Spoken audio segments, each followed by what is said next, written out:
The best boss fight in Sword Online. Forget about that Illfang. What's even a Skull Reaper? The Gleam Eyes?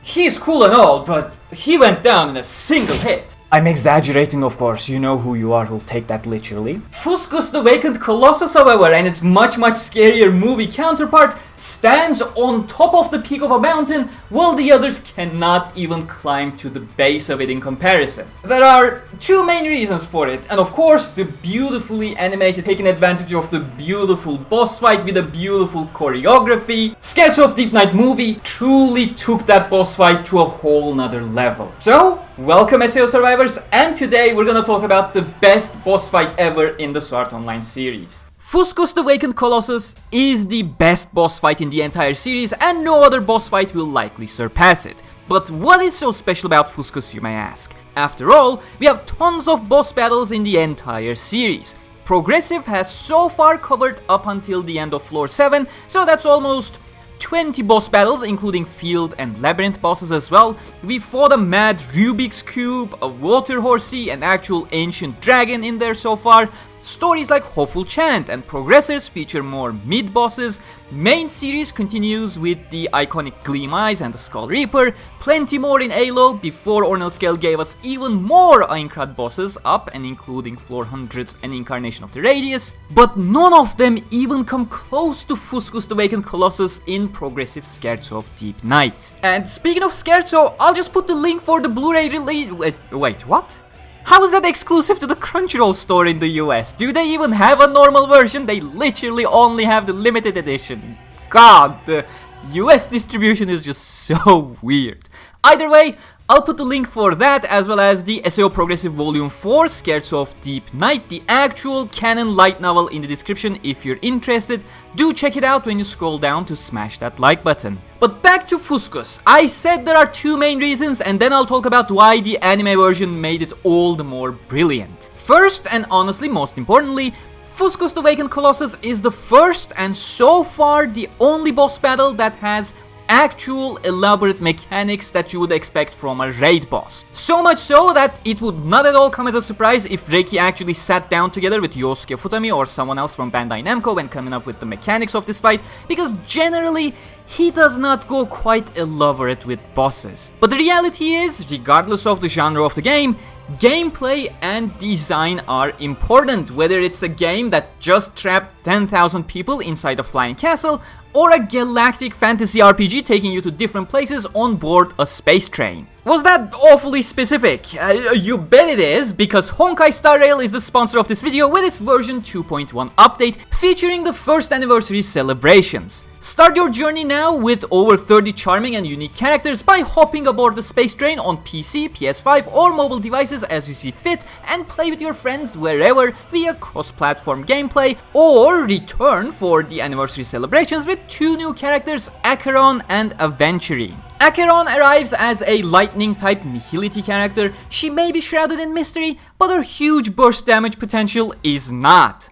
Aventurine, on the other hand, is a very expressive and flamboyant gentleman. The imaginary type preservation character is just as generous in his personality as he is in his gameplay, specializing in stacking group shields on allies. Don't be fooled by his carefree attitude though, he can be quite bold and is willing to take the chances when the opportunity shows itself. In the new update, tons of events await you with equal rewards. Cosmodicy, a daily dice throwing event that gives you chances for rewards. The Clock Studios theme park, a new map filled with unique interactive activities with famous characters.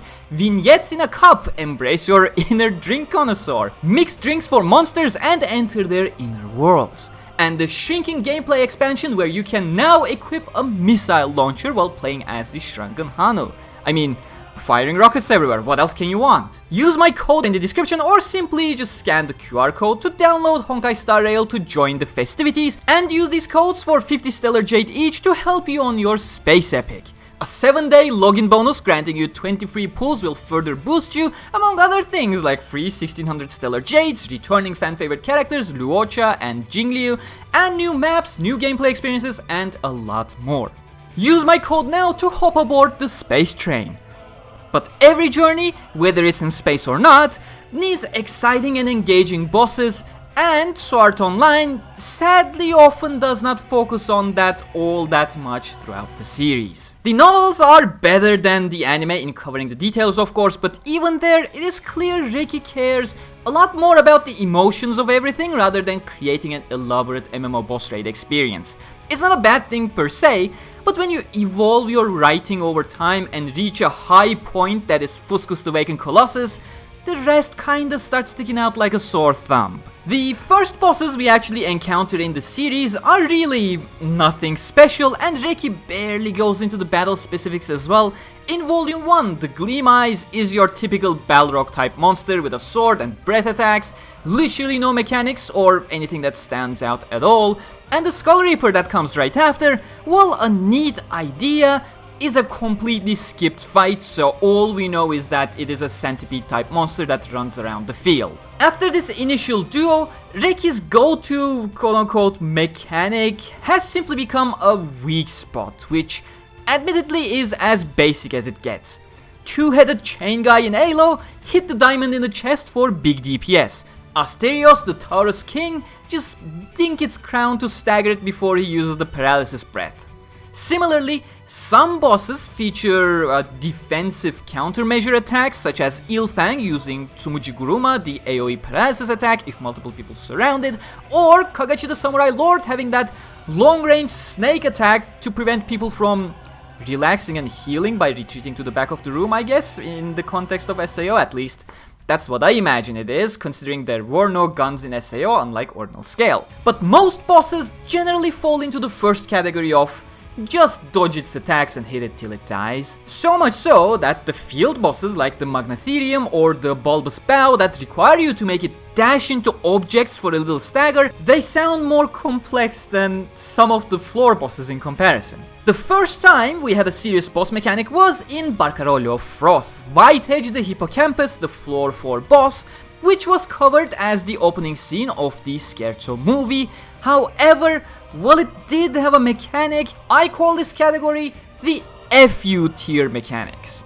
This is a category Reki invented to give the progressive series some extreme stakes out of nowhere, where the mechanic is just so random, yet so powerful that it could just wipe everyone out without a warning, so you have to fulfill an extremely specific prerequisite on the floor to even have an idea about it existing, and the solution of which lies completely outside of the boss fight itself. It's honestly something that goes against the entire Kayaba was many things, but he was at least fair shtick that the original series had, but I digress. Whiteedge the Hippocampus floods the entire room with water, and someone outside of the boss room must manually open the door to drain the water out. Similarly, the floor 6 boss, the Irrational Cube, requires you to solve an entire town-sized Sudoku puzzle, memorize it, and spend hours upon hours in the boss room to copy-paste it into an identical puzzle to even be able to damage the boss, which is the stupidest thing when you think about it. So much so that Reki just cheats around this entire mechanic in the story itself. And of course, the floor 7 boss, Ageller the Igneous Worm, can only be reasonably killed by someone holding the Sword of Falhari while having been turned into a vampire because they manually caused the floor quest to go entirely off course for no reason whatsoever. Quite the same cheating as the previous floor, just to circumvent the mechanic where you would have no way of combating things in a normal traditional scenario. Which is also the same problem actually with an Incarnation of the Radius in Ordinal Scale, the floor 100 boss. How would you stop the healing droplet at all in SAO where you do not have any magic or reasonable DPS themed ranged weapons? They basically had to nuke the droplet with the collective firepower of the entire Seed Nexus.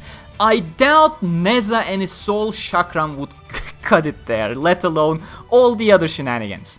But that one gets a pass because Kayaba thought it was unfair too and made himself the final boss instead. What a fair dude, unlike in progressive. And to be frank, in defense of Reki, most boss fights do not even get properly explored in the series, so maybe they would have some mechanics if there was a fight to present. In comparison, Fuscus the Vacant Colossus is an integral part of Scherzo's story, its climax in fact, and that's why I think it ended up being the most fleshed out fight in the entire series. So in terms of mechanics, Fuscus, with its face menacingly looming on the ceiling of the room, is very elaborate. For starters, its core mechanic for the first phase, targeting lines that if stepped upon, summoning one of the two arms or legs to attack, actively works against large groups and requires a well-working team to not create unnecessary chaos. The summoned limb arrives at random, so you need to be on your toes after dodging.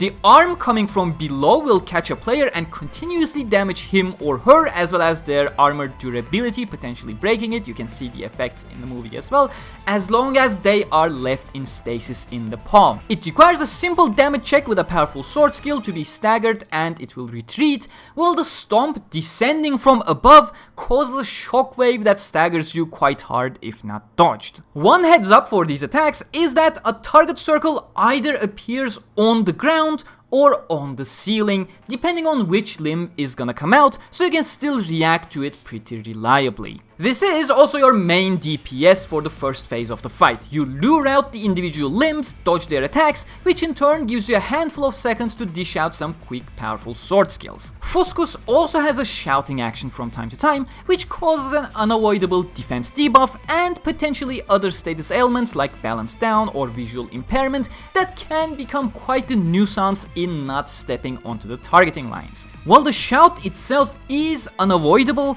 there's a way to prevent him from shouting in the first place, and this is where the weak spot mechanic is utilized in a much more creative way than your average SAO boss. The shout is basically on a timer and you can reset that timer by hitting the weak spot of the boss. However, as there is no real body to the boss in the first phase, the weak spot is a mobile one. A sigil randomly appears somewhere on one of the four limbs. You can potentially use lunging skills to reach the seal. However, the intended way to deal with it is clearly throwing weapons. The sigil does not necessarily require massive damage to be cleansed, so even low damage weapons like chakrams function here just fine, especially thanks to their targeting. Once hit, the timer for the shout resets and you save yourself from the additional debuffs for the time being, but there's a second usage for the sigil. From time to time, the boss's head will disappear from its usual spot on the ceiling, and that is the tell of an incoming surprise attack. It will then target one player at random and start appearing from the ground around them, trapping them between its teeth. This attack is similar to the clutch with the arm, but much more effective in comparison, able to destroy armor in mere seconds, which is particularly a problem for tanks who rely on their armor to protect the entire team. Unlike the arm, however, you cannot free the trapped players via damaging the head, but rather via hitting the weak spot sigil that is on one of the four limbs. It then becomes quite the race against time, very much a tight one, as it's likely you'll barely have time for more than a single rotation. Either your team immediately pinpoints and targets the mark, or you will inevitably lose the trapped player. But as the limbs remain still in the room for multiple seconds after crashing down, a raid party should theoretically have an easy enough time working the mechanic here if they are properly organized. But that more or less covers the entire first phase, which is mainly a well-paced, mechanic-heavy battle that requires you to be on your toes constantly and work like a clock with your team, which is the best kind of raids if you ask me. The second phase, however, starting with the final HP bar of Fuscus the Vacant Colossus, everything changes. In a sense, the fight becomes a lot more simpler in comparison as it reverts to the typical dodge and hit it till it dies format, but it functions much better than all the other bosses. After dealing with 5 HP bars in a very mechanic heavy, well-paced fight, the second phase just turns the tables by creating a final stand type damage rush on a worn off raid party. Now, that's the kind of shift that we're talking about here. When the HP of Fuscus is depleted to the final bar, all limbs and the face retreat entirely, and Fuscus the Vacant Colossus appears in its full Colossus form. The attacks switch into more traditional punches, slams, kicks and stomps, but added to the usual combo are heat lasers from the eyes and also a whirlwind attack as the final frenzy move, the latter actually not shown in anime sadly. With the second phase, the walls also curve and start moving around, allowing players to climb up to target Fuscus's head as well, as the sigil returns to its head and acts as a traditional weak spot as well. All in all, a mechanic-oriented boss fight with a flashy DPS rush at the end for a high-octane ending, marking the end of an exhilarating floor boss battle. And that's the core reason why it is the best boss battle in the entire series, but it is not solely because of that. Second reason is the actual narrative side of things. As I mentioned previously, unlike most of the SAO stories, the entire narrative weight directly builds up to and rests on the shoulders of this fight, giving it an incredible spotlight like no other fight. Most progressive stories focus on personal relationships and conflicts, and boss fight is usually something that is just in the way of progressing to the next floor. So much so that some stories just outright skip the boss battles entirely. Nereus the Evil Treant of floor 3 and Whiteedge the Hippocampus of floor 4, they are entirely skipped. And the only other boss where the story entirely hinges on it is floor 7's Agieler the Igneous Worm, the plot relevance of which is introduced quite late into the story and feels sloppily achieved, coupled with the plot relevant solutions I complained about earlier, making it have a lower effect. Whereas the Fuscus fight being the reason the story exists in the first place, alongside a ragtag group of people with personal connections, it makes the entire boss raid feel a lot more personal and intense. And as a result, we have a much more detailed boss fight covered in all of its glory, unlike the usual 1-2 dodges and then gloss over until final attack or plot twist. We get to see all the potentials of the fight as the team stumbles, and only after they find their perfect rhythm, we gloss over the middle portion of the fight only and continue with that final bar. And with that, we arrive at the anime, the Scherzo movie itself. Despite the added detail and complexity of the fight, this is the one boss fight that is covered extensively without almost any cuts. And most importantly, Scherzo of Deep Night movie features by far the best ever boss fight choreography in the entire series, which is incredibly important while incorporating every single mechanic that they can. They even have the stomp shockwaves and the dodges animated when they literally had no reason to do that. It does not even play into the fight. Nobody in the anime version gets caught in those shockwaves, but the attention to detail and the care is just telling. Despite the adaptation changes like Mito overtaking the role of Neza, everything else pretty much remains exactly the same in the battle. Kirito being a dork, Argo making fun of him, the chaos of players arriving into the room cluelessly about the mechanics, the face mechanic captures Asuna instead of Shiva, although an understandable change. Litten and Shiva's romance is captured in a lot of the subtle moments in the movie, and Asuna being captured for Mito to assist the same way Litten tried to help Shiva in the novels, it is a fitting choice. And the cherry on the top for the first phase, Argo's vault jump from Kirito's shoulders for the sigil, it's all in there. It's already an intense and top-notch animated version of the battle, but the second phase is outright the best choreography in the entire series, hands down. People often gloss over it, but the phase 2 of the fight against the full Colossus version is basically a single action set piece.